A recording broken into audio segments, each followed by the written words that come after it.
Thank you very much, Tom Ross. And now, I want to tell everyone a little story. I gave Walter the nickname of the Iceman. And people might be wondering, why did I give Walter the nickname the Iceman? I'll tell you a story. One day, Walter had to go to a party with a friend of his. So he says, we better go to the supermarket, pick up some ice. Friend says, it's a good idea.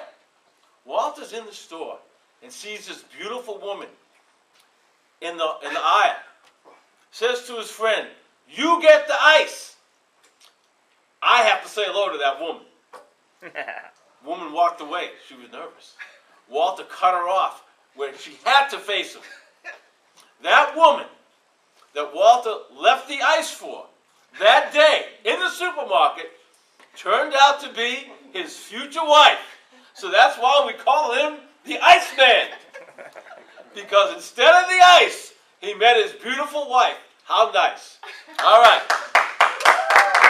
Without further ado, let's have a big round of applause for what's happening in Walter's world with my main man, the one and only, Walter Sessi. Thank you very much, Halftime. Welcome to Walter's World. Tonight we are interviewing a very special person, and we are promoting a very special event. This person is the apple of my eye, the cream in my coffee, my better half. None other than Minister Patricia Ponette Searcy. Honey, could you give us the details of the upcoming event we're having at the church on Saturday? Sure, thank you, honey. This Saturday, May 7th, we're having a pre-Mother's Day Gospel Extravaganza where we will be having a host of singers such as the Solid Rock Gospel Singers, the Gospel Sure, the Spiritual Cantors.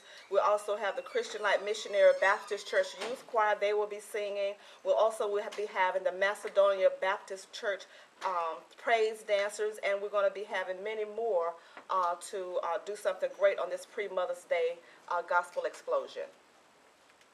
Thanks, honey. That's great. And we also have another event that's corresponding with the Gospel Extravaganza. You want to touch bases on that? Sure. The Gospel Extravaganza, it is a fundraiser for our Christian Light Missionary Baptist Church Vacation Bible School. And what we will be doing, we'll be selling dinners all day. So if anyone is interested in purchasing dinners to help us with this fundraiser, we'll be selling dinners starting at 11 a.m. We'll be having chicken dinners, fish dinners with collard greens and green beans and potato salad and macaroni and cheese and just a host of desserts and cakes. And again, this is for our Vacation Bible School, which will be coming up in August. Thanks, honey. Vacation Bible School is a very important part of our church and part of our community. The Vacation Bible School, when the kids are out of school, they come in and they will give them like a summer camp. Honey, you want to touch bases on that as well? Sure. Vacation Bible School is ran 1 week during the summer month, the third week in August, and it is, I am the director of the Vacation Bible School. Minister Louise Graham is the superintendent of our Sunday school youth, and our pastor is the overseer Isaac Melton. We all come together as a body of baptized believers with my assistant, Sister Laura Wilder, and different teachers, and we have different classes for the youth, and we give them dinner in the evening, and then we have arts and crafts with them also. Thank you very much, honey, and I know, speaking from me, because I live with you. But yeah, I want you to let the people know what inspired you, as a director, and what the Vacation Bible School, represents. Mm-hmm. Well, I love working with the children, and I just love teaching. And so when I was asked to be the director of Vacation Bible School, I was glad to become a part, because it's all about bringing the children together and being a support system to them. Thank you very much, honey. That's awesome.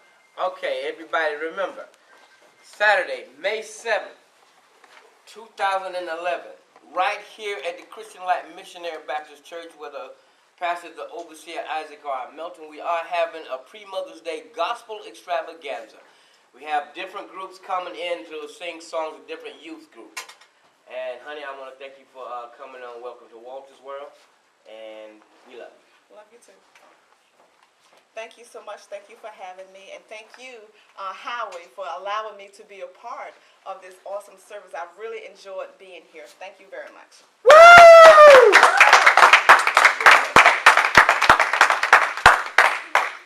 Great job, Mr. and Mrs. Cersei. That's a great event coming up. The young man that usually does our West End report, Mayor Minch, is on a movie shoot right now. He's in rehearsal till 3 o'clock in the morning.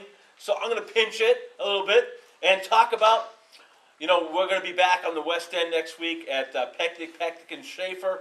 So here are some great things happening this is off the top of my head, on the West End. It shows you all the great, exciting things happening in Long Beach. Monday, try swing bellies for $9.99. All the ribs you can eat. You know what Tuesday is in the West End? $1 Taco Tuesday at the Cabana. For you people that need a little spirituality, Psychic Night is Wednesday night at the Beach House. We are by the water. And what a great way to spend Thursday night in Long Beach. All you can eat, $10 lobsters at Whale's Tails on Thursday night. You want to party and have a good time, 3 hours happy hour on Friday night.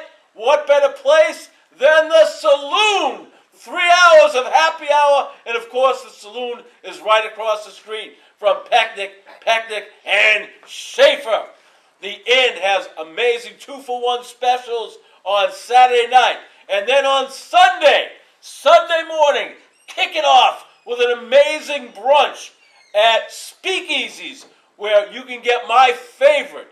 I love to eat, but what they have, waffles with 3 scoops of vanilla ice cream and hot fudge at Speakeasy at brunch. And then Sunday night, kick it off right down the street from where Eddie and my man lives on Minnesota's, at Minnesota's, Ricky Roach, the famous DJ from 4 to 9. So those are some of the fun things to do on the wild West End of Long Beach.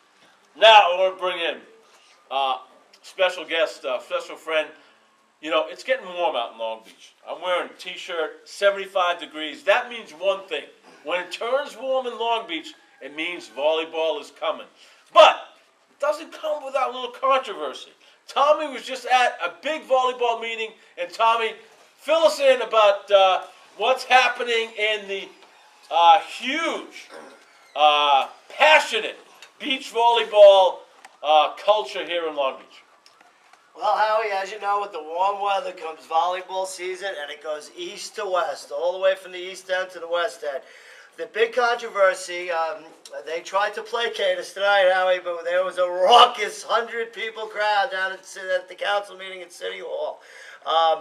The big problem was east to west nets against north to south, running them towards the beach to give access lanes to the lifeguards, Howie. And although there's never ever been an incident with the volleyball people in Long Beach, which are the best in the world, there has not been a problem. They insist upon the city council, through Paul Gillespie, the head of the lifeguards, of making us run our nets up against the boardwalk, okay? So that's where we stood as of now, Howie. Any questions for me?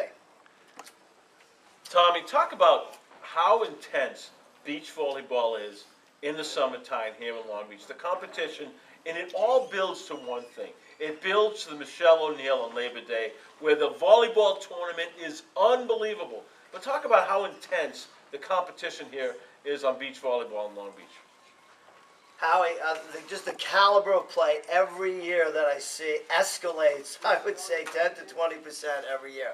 People come out from the city. We have Brazilian players, Russian players from all over the world. But the Long Beach player in general is the best player on Long Island, without a doubt. And as we were there with the city's lawyer tonight, who has played with us for years, Corey Klein. I mean, it's just an intense bunch of people from Magnolia, this famous spots along the beach, Indiana on the west end, Louisiana on the west end, Neptune on the east end. Magnolia is a famous spot in Lafayette, and of course where I play, Monroe Beach. It's just a great bunch of people. We have sixes, Howie. There's something for everybody in Long Beach. We have recreational sixes, competitive sixes for the older people who aren't so old here in Long Beach, and fours and doubles are just out of this world. And may I say, just some of the most beautiful, if not outstanding athletes. Some of these young ladies can, I mean, they have hops on them. They can just play out of the world. That's awesome. All right.